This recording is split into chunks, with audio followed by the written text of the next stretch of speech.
celebrating the release of her much anticipated memoir, Matriarch. When you hear much anticipated memoir, you know people are like, ooh, these bombshells.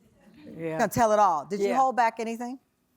Yeah, not about my life, I feel, but you know, I protected people because their story is their story to tell and not mine. Yeah.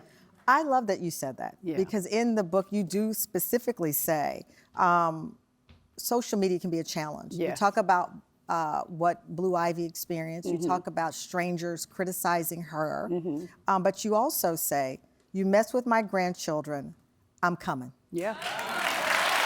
I'm coming. So obviously in the book, I could see, you know, the balance, right? Because to your point, their lives are their lives. It's not your job to tell their story. Right. But at the same time, you are the protector. Yes. And it's hard sometimes not to protect. Absolutely. How do you pull back? Well, I'm gonna tell you, I read some things and my fingers just, I can't control them. And I'll write things and I'll vent on there, but then I'll go back and erase it. You'll erase it. I'll erase it because sometimes it does more harm than good. It gives it a bigger story. It gives it a bigger story. Kelly Rowland, you talk about her entering your life. Kelly's mom worked long hours and they planned to stay over the summer, and then that turned into something permanent. You said, I'm continually astonished and grateful to God for giving us this gift of Kelly. Yes. You know, I love that you write about this relationship because motherhood does not always mean the child coming from your body.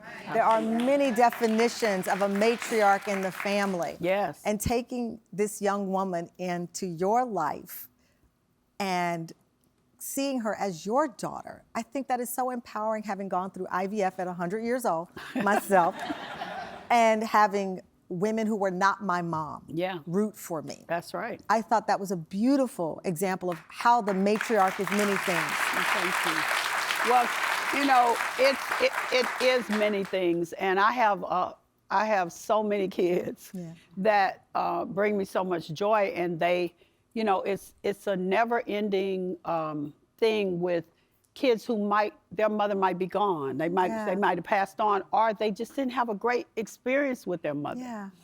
And so I just, you know, I quote this woman in the book, and I say, you know, I love them whether they want to be loved or not, because I know that there were people in my life that were not my mother, and I had a great mom, but she fell short in some areas with protecting me and also not always saying the things that made me my best self, you know, just not trusting me sometimes. And I realized later that it was her way of trying to protect me. Yeah.